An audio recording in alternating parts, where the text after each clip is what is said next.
Le premier invité de ce soir avec nous, M. Nsele, bonsoir. Bonsoir, M. Fabien. Vous êtes le président de la Ligue de jeunes de FIDEC. Oui. FIDEC, qui signifie... Front des indépendants pour la démocratie chrétienne. C'est un front. Oui. Donc, vous êtes des combattants au front. Oui. Alors, c'est l'une des formations politiques parmi les premières à avoir cru en Tshisekedi quand il avait pris la décision de renoncer au mariage FCC Cash. Oui. C'est pourquoi on appelle l'autorité morale ce parti la fille aînée de l'Union sacrée. Et fille aînée de l'Union sacrée. Si. Mais le fils aîné, l'Union sacrée est connu, Bahati Lukwebo, avec son FDC. Bien sûr. Lui, il a été même parmi ceux qui ont identifié cette majorité. Fille aînée de l'Union sacrée. C'est pas le maître nageur. Non. Mardoche Nsele, c'est parmi les jeunes Turcs de ce parti. Il n'a pas sa langue dans la poche. Mais je comprends que ces derniers temps, vous avez calmé vos ardeurs. Bien sûr. L'autorité morale a recadré les choses, votre approche? Nous sommes toujours dans la logique, n'est-ce pas, de notre autorité morale. Le combat que nous avions mené à l'époque où il y a eu des tractations entre son prédécesseur, c'était un combat qui était taillé, adapté à la circonstance. Aujourd'hui, nous sommes appelés à passer à autre chose. Comme maintenant, je suis candidat député national dans la circonscription électorale de Luebo. Alors, nous ne sommes pas ici en train de faire une précampagne. Ce n'est pas une campagne. La CENI a déjà publié la liste définitive. J'ai évoqué seulement cela. Attendez de retrouver les comment on les appelle, les habitants de Luebo. De Luebo, oui. Les Londoniens. Les Londoniens. Londoniens. Il y a encore beaucoup d'Américains là-bas. Oh non, seulement les Londoniens. Nous avons évoqué cela, c'est par rapport aux responsabilités. On a retrouvé néanmoins que c'est certains anciens Américains qui sont devenus Congolais, qui vous parlent un Tchoulouba très profond. Bien sûr, là vous avez raison. Ce sont des grands Il y avait un certain, bon, il n'était pas américain, mais il était belge, à Michoni. Je pense qu'il a parlé, il s'est dit même, il est Moukwa Kalonji. Mais à Lobo, il y a eu beaucoup d'Américains, des missionnaires, surtout les presbytériens. Lobo, c'est parmi les anciennes villes cosmopolites. On a retrouvé beaucoup de tribus. Et la plupart des tribus du Kasaï oriental se sont retrouvées à Lobo. Comme le Bakwanga. Donc, c'est la mosaïque des cultures. Il y a eu une harmonie sans précédent, comme à Lusambo également. Oui, mais malheureusement aujourd'hui, ce système n'existe plus. Et les divisions des ravins. Des ravins. La population qui n'accepte plus de vivre là-bas, ils demandent... Les gens ne vivent plus en harmonie? Bien sûr. Mais l'harmonie, oui. Mais normalement, le grand souci aujourd'hui pour la population de Luebo, ce sont des érosions qui menacent la petite concession.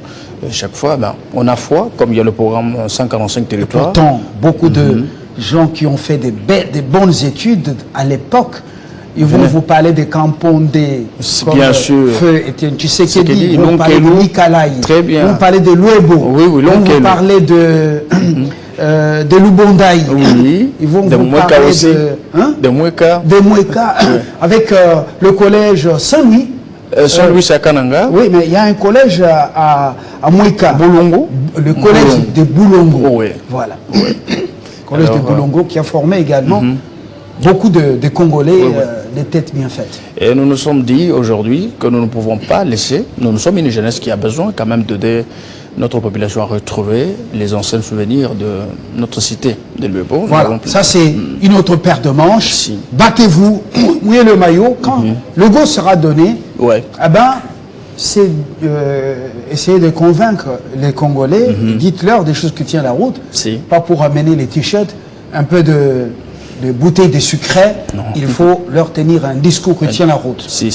Alors, mais ce n'est pas le moment, nous sommes sous les vigilants du CESAC. Alors, loi là-bas, beaucoup de grands ouvrages. Et Masuka est cité c'est la deuxième fois que l'autorité suprême du pays cite cette dame en exemple. Un exemple. Qu'est-ce qu'elle a fait concrètement? Alors que ce sont des grands ouvrages qui relèvent quand même du gouvernement, comment on dit, le pouvoir de l'autorité centrale. Ouais. Vous savez, M. Fabien, j'étais sur ce plateau plusieurs fois. Je parlais, je prédis, j'ai dit Masuka, c'est la personne que le Lualaba attendait pour développer cette partie de la République.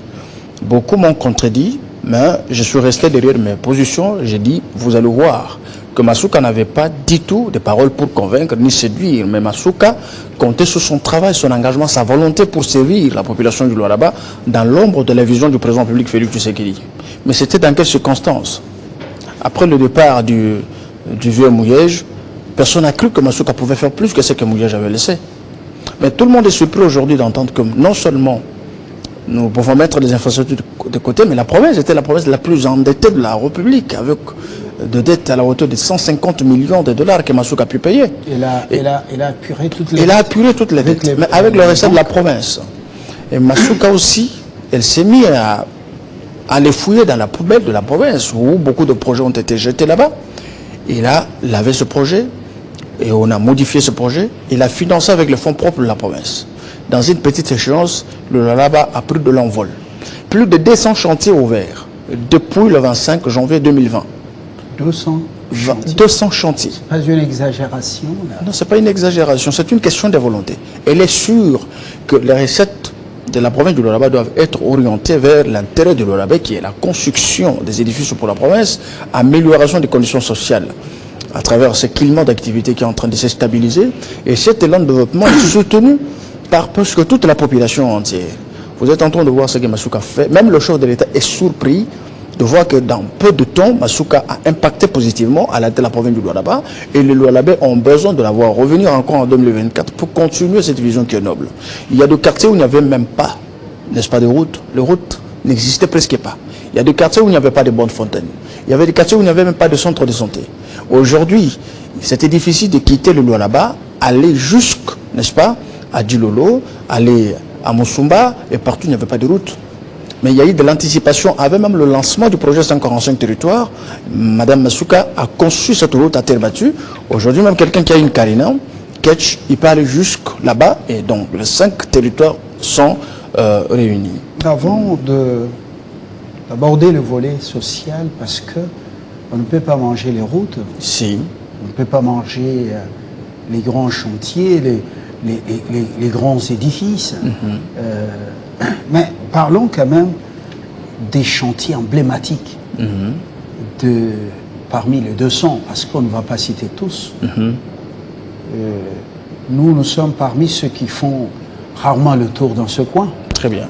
Vous avez beaucoup d'évangélistes qui font le tour entre Kinshasa et Kolwezi. Alors, dites-nous les plus emblématiques.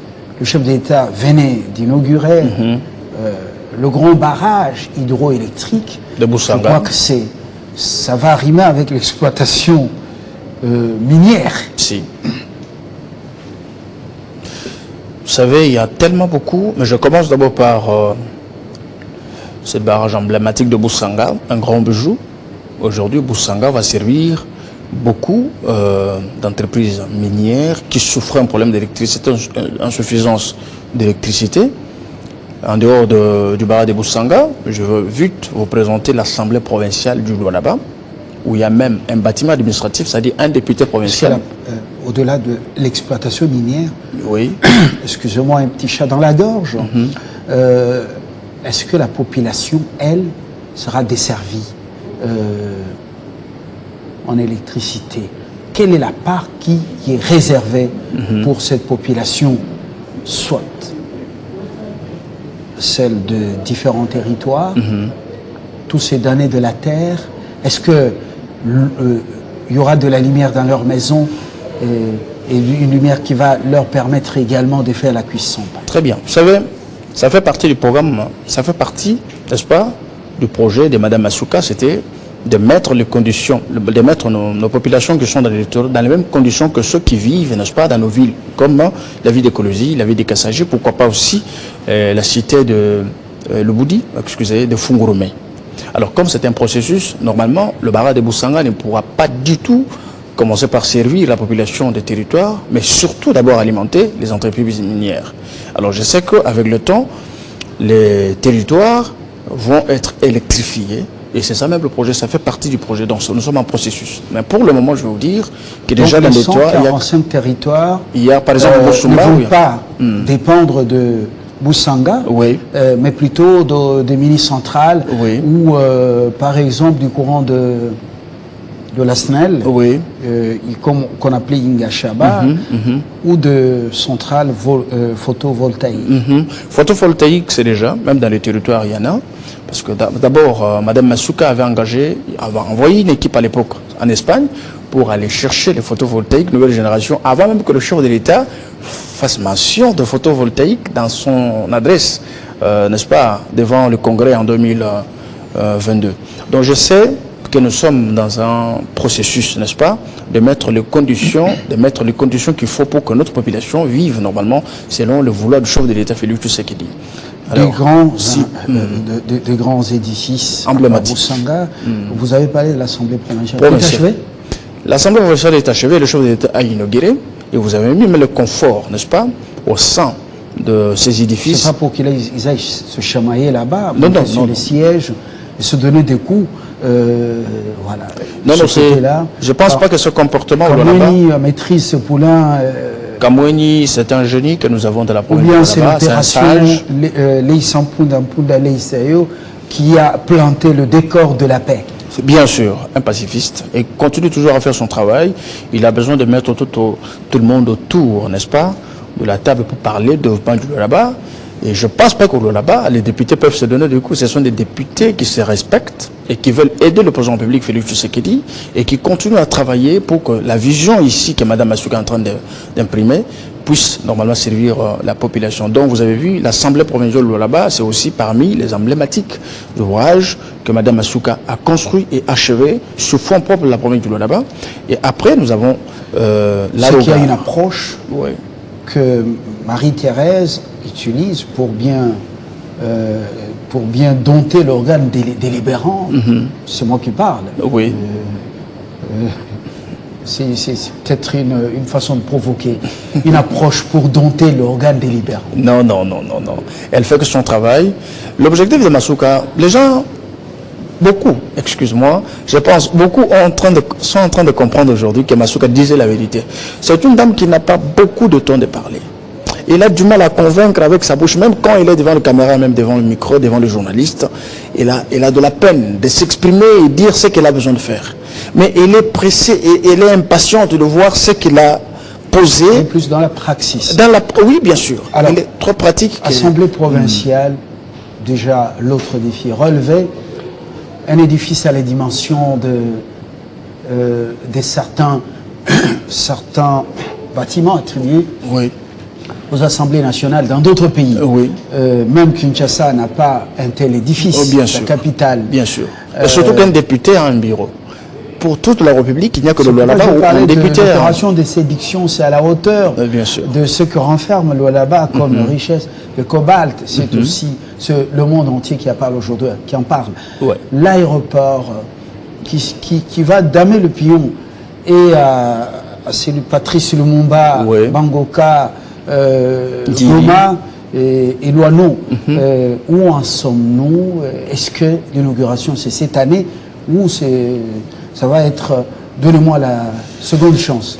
L'inauguration, je pense, ça pourra se faire probablement dans 3-4 mois parce que madame... Donc c'est après... Oui, les élections. Après les élections. Si madame le gouverneur veut vraiment que ce soit un aéroport qui va représenter la fierté, n'est-ce pas, de notre République et surtout le Lualaba en particulier. On est en train de clôturer, je pense qu'ils sont presque à la fin, et mettre les conditions qu'il faut. Lorsque vous êtes au Lualaba, vous vous sentez à Los Angeles, vous pouvez dire nous sommes à l'Afrique du Sud, mais vous êtes au Congo. Donc, tout le monde peut le faire. C'est pourquoi le chef de l'État avait appelé d'autres patrons des exécutifs provinciaux de prendre Masuka comme exemplaire. exemple, excusez-moi, et suivre et découvrir les secrets de sa triomphe. Avec la résidence construite pour le chef de l'État. Une résidence pas commune mesure, avec même la résidence du président Kinshasa. Oui. Encore opération de séduction du grand chef. Non, bon, et je voudrais qu'on... C'est pas du tout la séduction, parce que Masuka a construit comme elle avait promis. Et dit, nous sommes une province riche, une province qui a beaucoup de potentialités.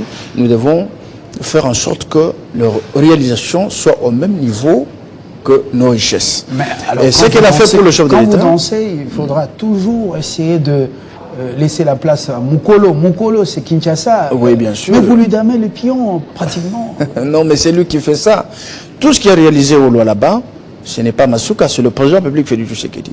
Parce que le chef défend ce qu'on appelle le projet de société et Madame la gouverneure développe le programme d'action qui corrobore avec le projet de société. Lorsqu'on va parler de 100 jours, excusez-moi, de la gratuité de l'enseignement, on doit sentir la gratuité de l'enseignement au là-bas à travers le programme d'action du gouverneur de province. Lorsqu'on parle des infrastructures de l'État, on doit sentir la présence du président de la République à travers les réalisations du gouverneur comme celle qui copie le projet de société, elle les exécute, n'est-ce pas, en province. Donc tout ce qui est fait là-bas, c'est le chef de l'État Félix Tshisekedi à travers sa représentante, Mme Masuka Sayini.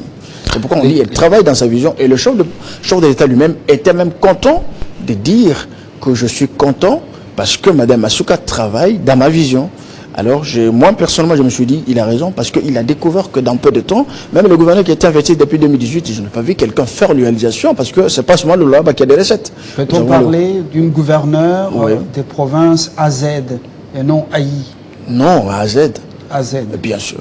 Alors, autre grand chantier, avant d'aborder le secteur environnemental et le social. Oui. Nous avons l'échangeur d'écologie.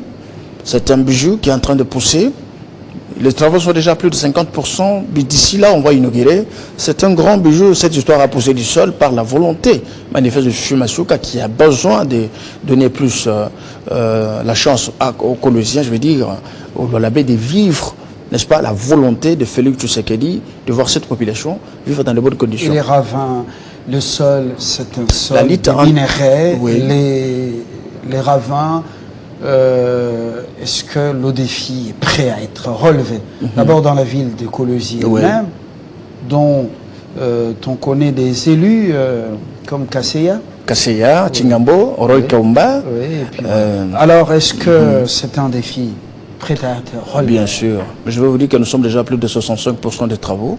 Masuka a combattu les ravins, je vais dire, les plus dangereux, qui ont menacé beaucoup de maisons, beaucoup de ménages. Aujourd'hui, la population se retrouve. Elle est en train de continuer à faire le même travail jusqu'à ce que nous arriverons à la phase de la prévention. Parce que quand on va finir à construire ou à barrer la route à l'épanouissement, je veux dire à l'avancement de ce genre de ravins, je pense que nous aurons une politique de prévenir les têtes d'érosion qui vont essayer de naître ici et là. Mais aujourd'hui, le travail s'est fait et je vais évaluer ça à 65%.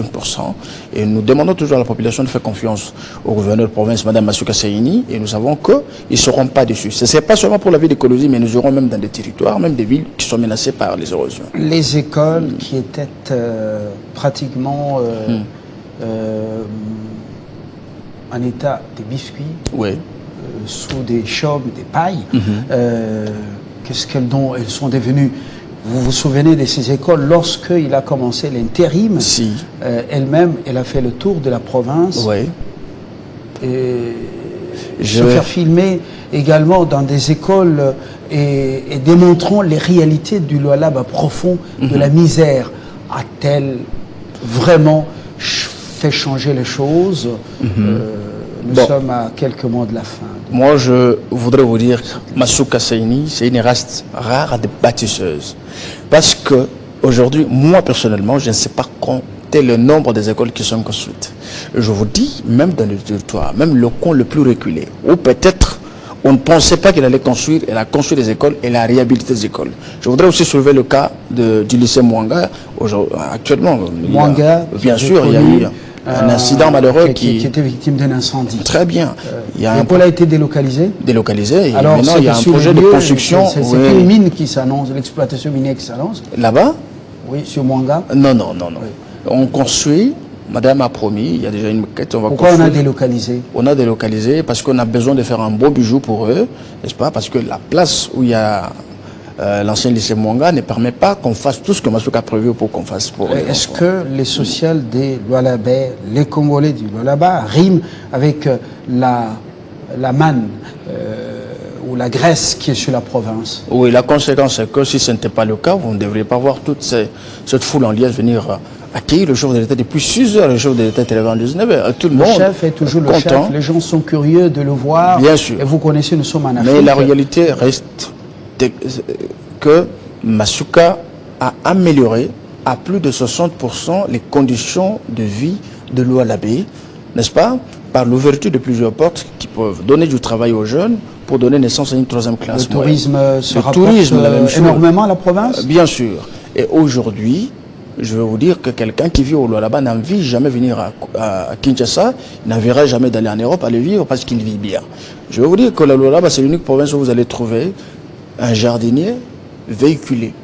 Ça, je le dis sans la peine d'être contredit. Ça veut dire que ça montre que Masuka donne de la valeur aux agents membres du gouvernement qui travaillent. Avec son évangile, selon Masuka, il peint tout en blanc. Non, c'est une vérité. Les minéraux, l'exploitation des minéraux a des conséquences sur le plan environnemental. Quelle est la politique qui est appliquée et qui est imposée aux miniers, c'est-à-dire aux entreprises minières, pour que la population ne soit pas victime des maladies engendrées par l'exploitation minière? Parce qu'on dit dans chaque exploitation minière, il y a toujours une teneur de l'uranium, alors, ou d'autres minéraux. Et dans certaines usines, la transformation des minéraux se fait à base des produits. Des acides. Des acides et par moments qui polluent l'environnement. J'espère que les Lualabé ne sont pas exposés à des problèmes de santé avec des répercussions plus tard.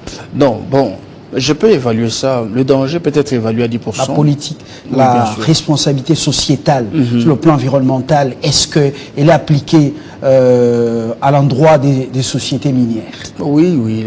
La responsabilité de l'État s'est fait sentir à travers le ministère provincial de l'Environnement, le Vieux Moufondi, que je salue en passant. Le travail s'est fait très bien parce que la population n'est pas du tout exposée au danger.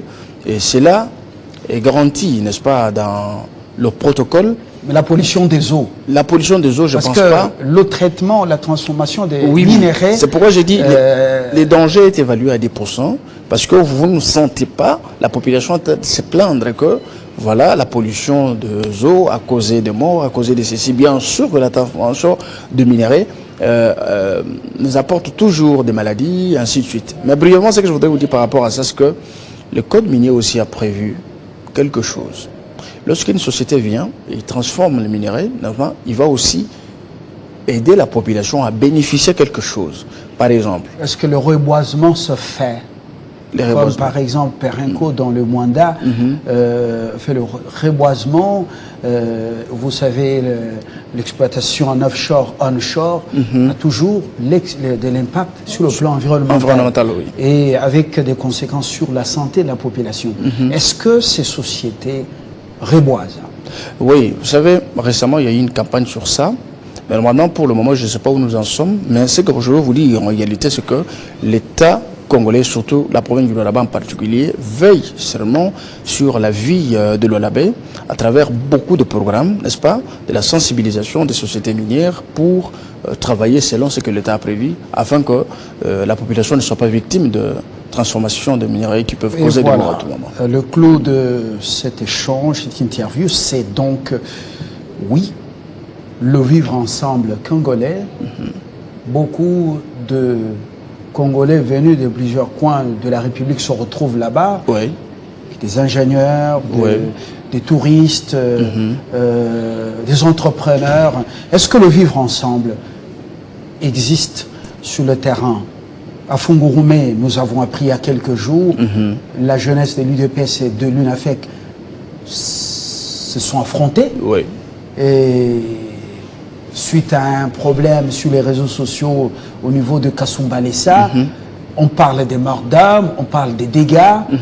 et certains parlent de l'instrumentalisation de cette jeunesse par ceux qui veulent défaire leurs monstres, en commençant par ce qu'on appelle, en déclenchant ce qu'on appelle une guerre tribalo-ethnique. Est-ce qu'il y a des précautions qui sont prises pour prévenir un tel danger? Il y a des précautions qui sont prises, mais je voudrais commencer par quelque chose. Vous savez, au Lualaba, il y a le vivre ensemble.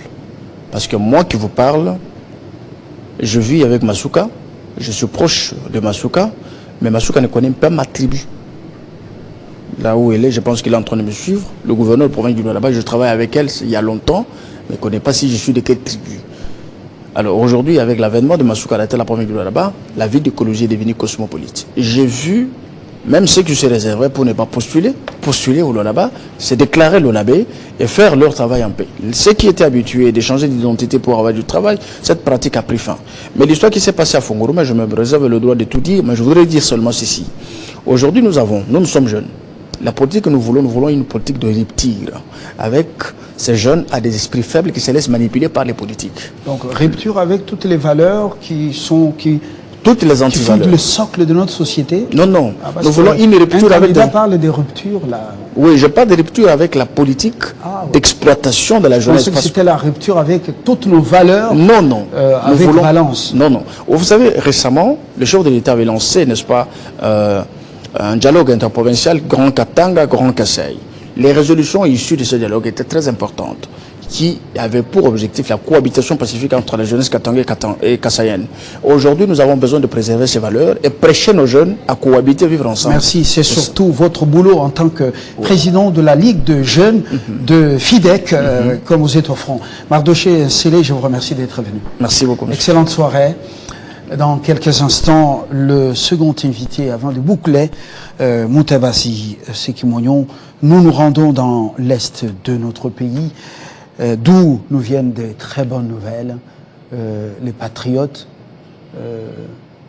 redonnent le sourire aux Congolais avant les élections, avant la fin de l'année. L'affront en train d'être lavé dans quelques instants.